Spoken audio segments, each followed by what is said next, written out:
Lesson 6 astrology. इस lesson में हम बात करेंगे एस्ट्रोलॉजी की। एस्ट्रोलॉजी एक साइंस है जो प्लैनेट्स, स्पेस और फिजिकल यूनिवर्स के बारे में स्टडी करती है। एस्ट्रोलॉजी को संस्कृत में ज्योतिष शास्त्र कहते हैं और इसका मतलब है वो रास्ता जो हमें गॉड तक ले जाए। हमारे जो बड़े बुजुर्ग थे वो ये जानते थे कि ये दुनिया कनेक्टेड है, मतलब यूनिवर्स में हर चीज एक दूसरे से कनेक्टेड है। सबसे बड़े प्लैनेट से लेकर सबसे छोटे एटम तक हर चीज कनेक्टेड है। इन सारी चीजों के बेसिस पर ही हमारे ऋषियों ने साइंस ऑफ एस्ट्रोलॉजी बनाया है और उस साइंस का यूज करके ही वो हमें गाइड करते हैं। बहुत से लोगों को लगता है कि एस्ट्रोलॉजी सिर्फ फ्यूचर प्रेडिक्ट करता है, बट ऐसा नहीं है। एस्ट्रोलॉजी के इसके अलावा भी काफी सारे काम हैं जो हमारे लिए बहुत यूजफुल हो सकते हैं। इवन एक अच्छा एस्ट्रोलॉजर हमारी लाइफ पूरी तरह चेंज कर सकता है। इसीलिए चाणक्य कहते हैं, and I quote, he should receive guidance by seeing his astrologer, unquote. Chanakya खुद भी एस्ट्रोलॉजी में एक्सपर्ट थे और वो इसके फायदे अच्छी तरीके से जानते थे और इसीलिए उन्होंने किंग को सजेस्ट किया था कि वो भी अपने एस्ट्रोलॉजर से गाइडेंस लें। तो अब क्वेश्चन ये है कि हम जैसे आम लोग इस सब्जेक्ट का कैसे फायदा उठा सकते हैं, और इसके लिए ऑथर ने हमें कुछ स्टेप्स सजेस्ट किए हैं। Step 1, study astrology.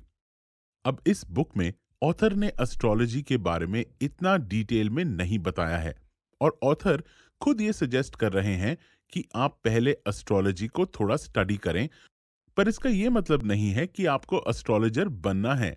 आपको एस्ट्रोलॉजी को स्टडी करना है ताकि आपको उसके बेसिक प्रिंसिपल्स के बारे में पता चले और फिर उन्हें स्टडी करने के बाद आप एक एस्ट्रोलॉजर के पास जाएं।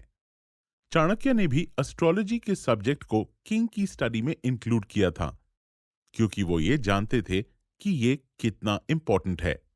Step 2, try small tips. Astrologers जो भी स्मॉल टिप्स दें उन्हें यूज करो। जैसे कई सारे न्यूज़पेपर्स में एस्ट्रोलॉजी का एक अलग कॉलम बना हुआ होता है और उसमें कई सारी चीजों को डिस्कस किया जाता है जिन्हें आप यूज कर सकते हैं।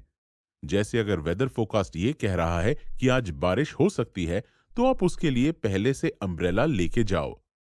मतलब वो जो भी टिप्स दें उन्हें यूज करने की कोशिश करो।